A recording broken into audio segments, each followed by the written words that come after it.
Condition ख़राब थी sir shoulder की बहुत। हाँ जी। We have done labrum repair and cartilage transplant. Glenoid का कार्टिलेज ट्रांसप्लांट किया था, auto card with membrane. So surgery से पहले आपका कितना हाथ उठ रहा था? नहीं सर, हाथ उठा बस क्लिकिंग साउंड्स बहुत आ रही थी। हाँ, क्लिकिंग साउंड बहुत आ रही थी। और हाथ, और सर्जरी से पहले क्या क्या दिक्कत थी आपको? मैं अगर मैं कुछ भी उठाता था तो it was paining a lot. बहुत पेन कर रहा था। बट वेट में अभी भी ज़्यादा नहीं उठा रहा क्योंकि आई थिंक अभी पूरा वो रोटेशन आ जाएगा तब जब हैदर सर बोलेंगे तो। अभी वेट लिफ्टिंग चालू नहीं हुई अभी। अभी अभी 3 महीने हो गए ना सर्जरी को। हाँ जी सर। पर पेन में कितना आराम मिल गया? पेन में काफ़ी आराम है सर। काफ़ी आराम है ना, क्योंकि पेन बेसिकली इसलिए हो रहा था क्योंकि आपका ग्लिनोइड का कार्टिलेज उखड़ गया था शोल्डर का। जी।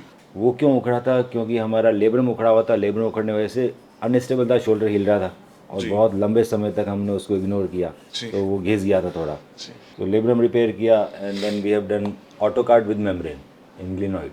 तो ये डिफ़िकल्ट क्यों रहता है? क्योंकि जनरली आर्थ्रोस्कोपी होती है ना, पानी में होती है। ये put saline inside the joint, okay. तो जॉइंट डिस्टेंड हो जाता है और ब्लड नहीं आता क्योंकि पानी जाता रहता है, तो इट ईजी टू सी।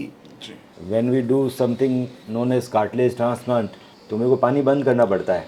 तो लेब्रम रिपेयर के बाद जब हम पानी बंद करते हैं तो अंदर बहुत ब्लीडिंग और एयर बबल्स इस तरह की चीज़ें होती है। ओके।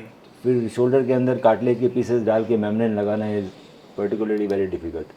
आपका ग्लिनोइड में यहाँ पे खड्डा था कार्टिलेज में पूरा। ये जो वाइट वाइट है ना, ये यहाँ पर बोन आ गई थी और ये फटा हुआ था। ओके। क्योंकि हाथ की हड्डी यहाँ रहती है ना, तो इनस्टेबिलिटी के कारण हिलते हिलते हिलते ये इसका कार्टिलेज चला गया था। ओके। सो दो प्रॉब्लम थी, कार्टिलेज चला गया था और ये लेब्रम टूट गया। तो लेब्रम तो मैंने नॉटलेस तरीके से फिक्स कर दिया था, पुश लॉक एंकल्स डाले थे हमने।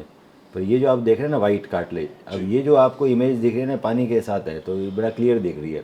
तो रिपेयर करने के बाद यहाँ पे बोन थी, तो यहाँ पे मैंने फिर ऑटो कार्ड किया, कार्टिलेज के पीसेस डाले, ऊपर मेम्ब्रेन लगाई। अभी पूरा मूवमेंट है। हाँ सर, मूवमेंट है पूरा बट ये बस स्टिफनेस की वजह से थोड़ा पेन है। सो हल्का सा ना मूवमेंट रेस्ट्रिक्शन है, उस पर थोड़ा फोकस कीजिए। जी। और अब स्ट्रेंथ ट्रेनिंग हम चालू करेंगे मेनली रोटेटर कफ की स्टेबिलिटी मोड पे।